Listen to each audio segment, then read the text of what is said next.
Hello and welcome to Aughton Math. In this edition of Aughton Math, we're going to use some of the problem-solving strategies that we've learned in the past 4 sections to solve some algebraic problems that include models.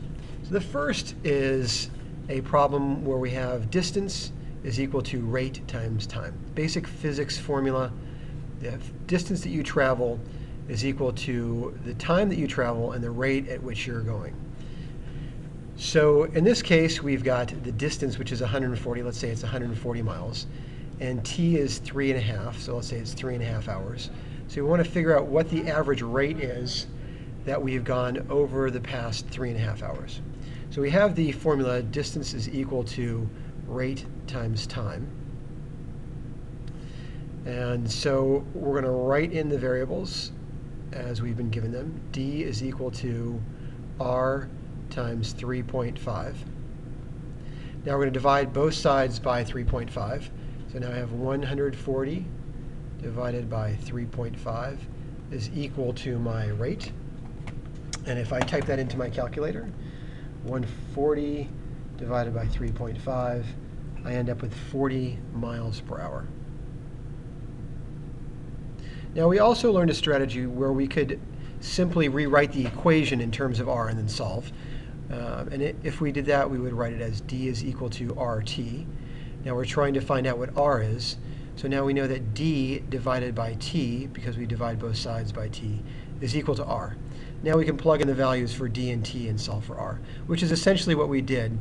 But if you want to solve or rewrite the equation under one variable first before plugging in the numbers, you can do it that way as well.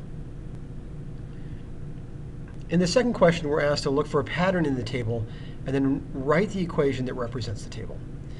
So what I've done here is I've written out the two variables. Y is equal to x plus something. Now it could be x times something or something times x, but we're going to try to figure out what that is.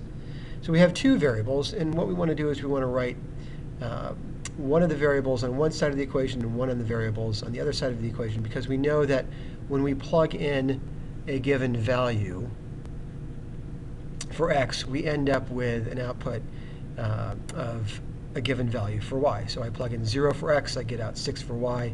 I plug in 1 for x, I get out 10 for y. I plug in 2 for x, I get out 14 for y, 3 for x, and 18 for y.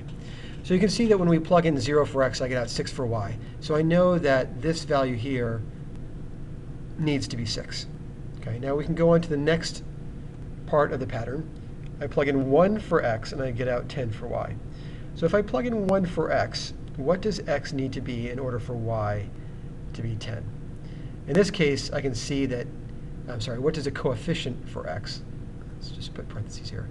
What does a coefficient for x need to be in order for y to be 10? And I can see that if I treat this as a coefficient, let's use a variable a, now I can plug in the values that I have. Y is 10. That's equal to a, which is a variable, times x, which we know is 1, plus 6. And now I can solve for a. So 10 is equal to a plus 6, or a is equal to 4. So now I see the coefficient in front of the x is going to be 4. I can rewrite or write the equation that represents the pattern as y is equal to 4x plus 6. In the last question, we've got a word problem here. There's a Justin Bieber concert at Great America, and you have $480. You're going to use all the money that you've earned over the summer to purchase as many tickets as you can. You're going to invite your friends. So the tickets cost $45.50 a piece. How many tickets can you buy, and how many friends can you invite? Well, we know that we can't buy a partial ticket, so we're going to have to figure out the nearest integer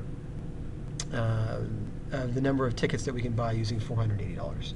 So I'm going to say that 480 divided by 4550 is equal to the number of tickets that we can buy, knowing that x needs to be an integer. So I divide $45.50 into $480, and I end up with 10.55 tickets. I know I can only buy whole numbers of tickets, or an integer for a ticket. So I know that I can only buy 10 tickets. I'm going to use one of them, so I can invite 9 friends.